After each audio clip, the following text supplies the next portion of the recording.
Hello বন্ধুরা, আজকের ভিডিওতে আমি দেখাবো ইপসন প্রিন্টারে প্রিন্ট দিলে লেখা আসে না, ব্ল্যাঙ্ক পেপার বের হয় এবং সাদা পেপার বের হয়, কোনো লেখাই আসে না।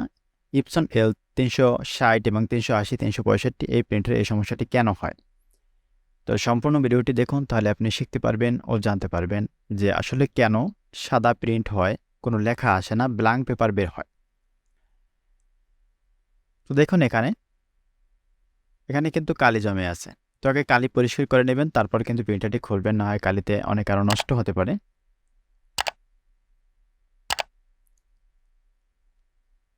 আগে বাম পাশের কভারটি খুলবেন। এখানে একটা লক থাকে নিচে, এই লকটি আগে খুলে নেবেন, না হয় কিন্তু খুলবে না। সম্পূর্ণ ভিডিওটি দেখুন, তাহলে আপনি শিখতে পারবেন ও জানতে পারবেন। কভারটি খুলে নিলাম। দেখুন এখানে কিন্তু অনেকটি কালি জমে আছে, এই কালিগুলো আগে পরিষ্কার করবেন। আমি মাল্টিমিটার দিয়ে এখানে চেক করব প্রথমত মাদারবোর্ডে কি সমস্যা আছে, কি কারণে মূলত এই সমস্যাটি হয়, আগে চেক করব মাদারবোর্ড। তো আপনারা মাল্টিমিটারটির মোডটি এখানে ডায়েট মোড করে নেবেন। ডায়েট মোড নিয়ে তারপরে কিন্তু চেক করবেন। আমরা এখানে ডায়েট মোড করে নিলাম। এরপরে এখানে দেখুন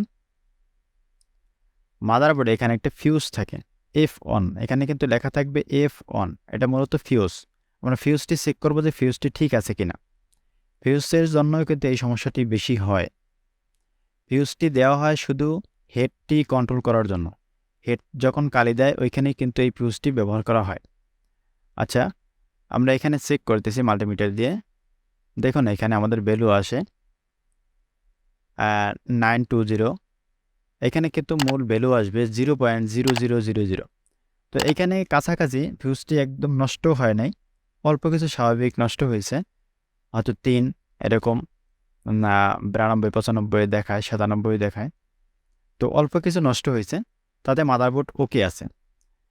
তো এখন দেখবো আসলে মাদারবোর্ড ওকে আছে, কিন্তু কেন সাদা পেপার বের হয়, ব্ল্যাঙ্ক পেপার বের হয়। এটি দেখার জন্য আমাদের প্রথমত খুলতে হবে হেড। আমি হেডটি খুলতেছি। হেড এবং র্যাবন এই দুটি চেক করতে হবে। আসলে হেড থেকে হতে পারে, র্যাবন থেকেও হতে পারে, যেহেতু মাদারবোর্ড ওকে আছে। আচ্ছা, হেডটি খুলতেছি, দেখি হেডের কন্ডিশন কি।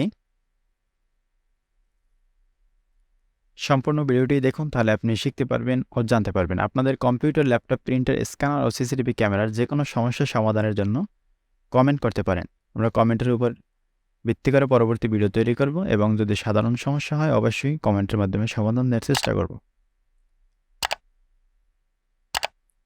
আপনি যদি নতুন দর্শক হয়ে থাকেন অবশ্যই চ্যানেলটি সাবস্ক্রাইব করে পাশে থাকবেন।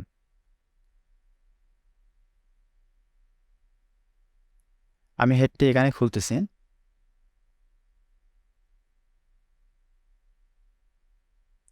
হেডটি অবশ্যই সাবধানে খুলবেন, না হয় কিন্তু হেডের কেসটি ভেঙে যেতে পারে বা নষ্ট হতে পারে। অবশ্যই সাবধানে খুলবেন, প্রিন্টারের কাজ সাবধানে খুলবেন। এখানে আমি জুম করে দেখানোর চেষ্টা করতেছি। দেখুন এখানে দেখুন অনেক কালি কিন্তু এটার ভিতরে আছে, এবং এই যে পাশে র্যাবন দেখেন, এই র্যাবনেও কিন্তু অনেক কালি জমে আছে মূলত। দেখুন এখানে আমি র্যাবনটি খুলতেছি, একদম পিনের সাথে কিন্তু অ্যাডজাস্ট হয়ে গেছে, পিনের সাথে অ্যাডজাস্ট হয়ে একদম নষ্ট হয়ে গেছে। এবং আশা করা যায় এখানে হেডের যে পিন থাকে, পিনের ভিতরে নেগেটিভ এবং পজিটিভ যে প্লাস এবং মাইনাস যে সাইড থাকে, বোর্ড থাকে, এই বোর্ড অ্যাকুরেট হয়ে কিন্তু হেডটি নষ্ট হয়ে গেছে, যার কারণে কিন্তু এই কালিটি দিতেছে না। তো মূলত সমস্যা ছিল হেড থেকে কিন্তু সমস্যা হওয়ার কারণে কিন্তু কালি যেতেছিল না। আজকের ভিডিও এ পর্যন্তই। পরবর্তী ভিডিও দেখার আমন্ত্রণ জানিয়ে এখানেই বিদায় নিচ্ছি। আল্লাহ হাফেজ।